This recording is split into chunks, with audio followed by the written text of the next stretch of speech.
Nyesek banget jadi Arsenal. Klub meriam London lagi-lagi hanya menjadi pengiring manten dalam 3 musim berturut-turut. Ya, Arsenal hampir dipastikan finish di posisi kedua dalam klasemen Premier League 2024-2025. Pada paruh kedua musim, Arsenal sempat menunjukkan performa menjanjikan dan berharap bisa menyalip Liverpool yang kini dilatih oleh Arne Slot. Namun, kenyataannya mereka terpaut 12 poin dengan hanya 1 laga tersisa. Kegagalan Arsenal tidak hanya terjadi di Premier League. Mereka juga tersingkir dari Liga Champions, Piala FA, dan Piala Carabao. Situasi ini memperpanjang puasa gelar klub London Utara tersebut yang kini sudah berlangsung 5 tahun lamanya.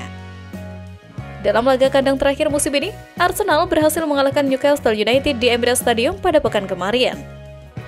Namun, hasil tersebut tidak cukup untuk menutupi kekecewaan atas kegagalan meraih trofi, terlebih setelah ekspektasi tinggi di awal musim.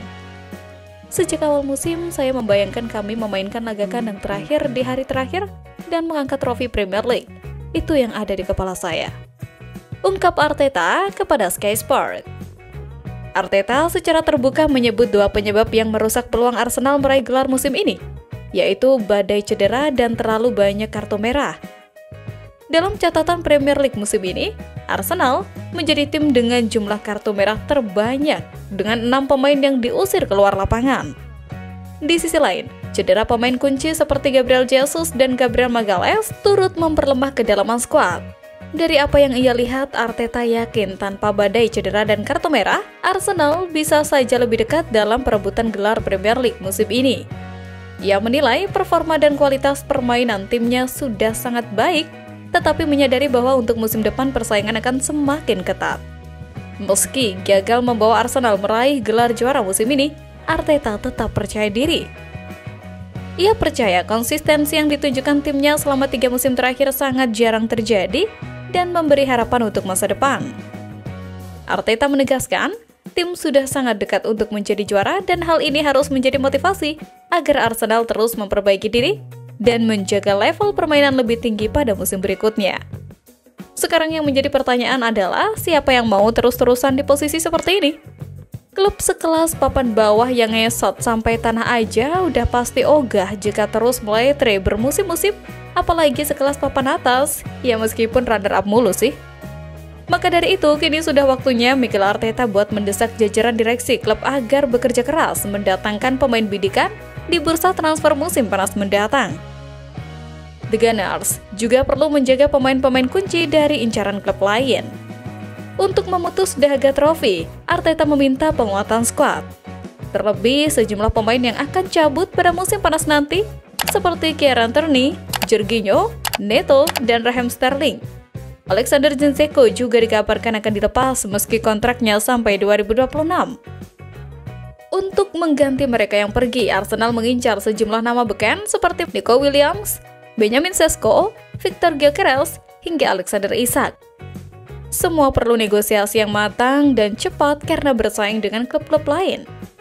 Disitulah peran manajemen Arsenal. Kedatangan Andrea Berta sebagai direktur olahraga yang baru diharapkan bisa melakukan gebrakan yang berbeda. Itu pula yang diinginkan Arteta pada musim panas mendatang.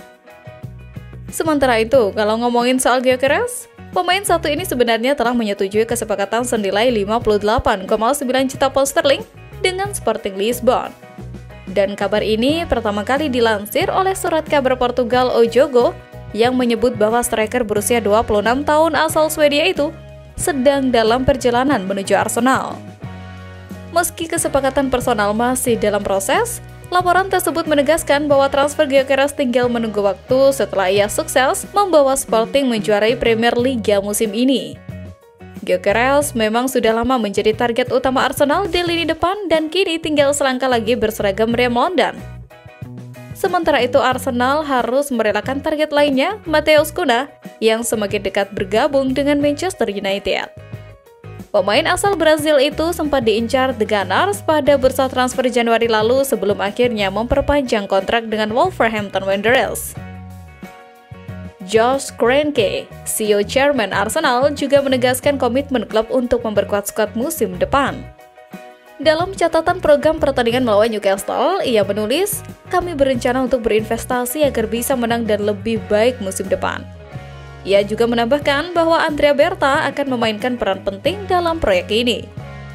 Di sisi lain, munculnya kebangkitan Arsenal bukan hanya dari gebrakan transfer semata. Pelatih Spanyol itu juga menegaskan timnya telah bangun fondasi kuat meski tanpa trofi. Pelatih 42 tahun itu berjanji tim akan sangat disiplin di bursa transfer. Rencana transfer sudah disiapkan meski eksekusi tergantung banyak faktor. Dia akui semifinal UCL jadi pencapaian besar. Tapi Arteta tetap kesal belum bisa bawa pulang trofi ke Emirates. Sementara perebutan tiket Liga Champions sendiri masih menyisakan drama. Liverpool dan Arsenal sudah mengamankan tempat. Kini, masih ada 3 slot yang diperebutkan 5 tim lainnya. Mereka yang bersaing adalah Newcastle United, Chelsea, Aston Villa, Manchester City, dan Nottingham Forest. Nama Manchester City kemudian muncul sebagai penarik perhatian publik.